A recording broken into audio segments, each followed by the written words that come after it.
This was the day everything started to change.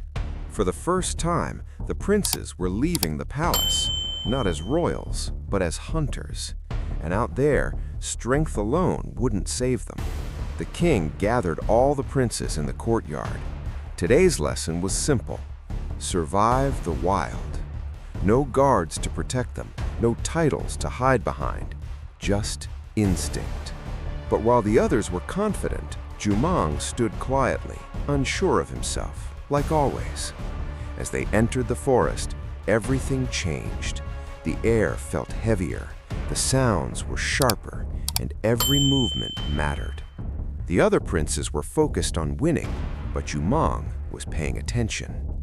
It didn't take long before they spotted their first prey. The princes rushed in, confident as ever, but they were too loud, too careless, and just like that, they missed.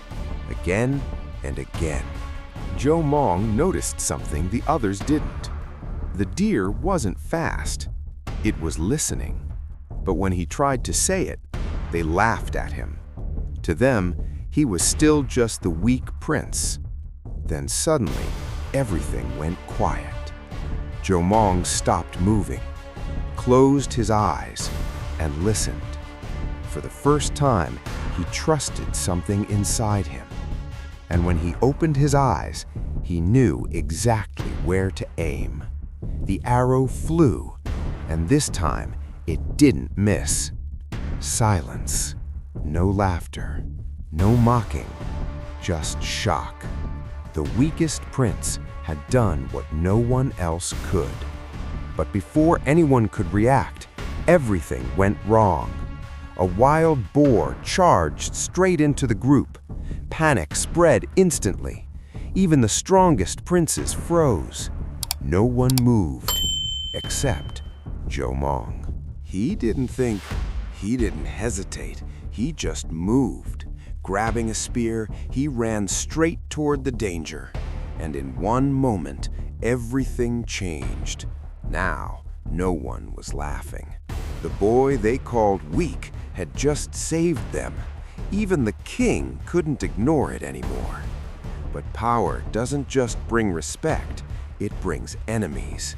That night, the palace was quiet, but not everyone was at peace. While others slept, two princes stayed awake, not to train, not to grow, but to plan. They had seen it, the change, the strength Jumong was beginning to show, and to them, that strength was dangerous, because for the first time, they were no longer the only ones the king was watching. So they made a decision. If Jumong was rising, then he had to fall.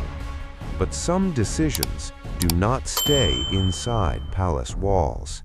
That same night, while the kingdom slept, the forest was awake.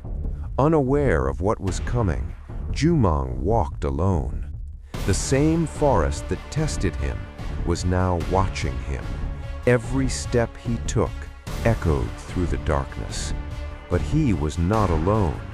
Hidden in the shadows, someone else was there, watching, waiting, not for the right moment, but for the perfect one.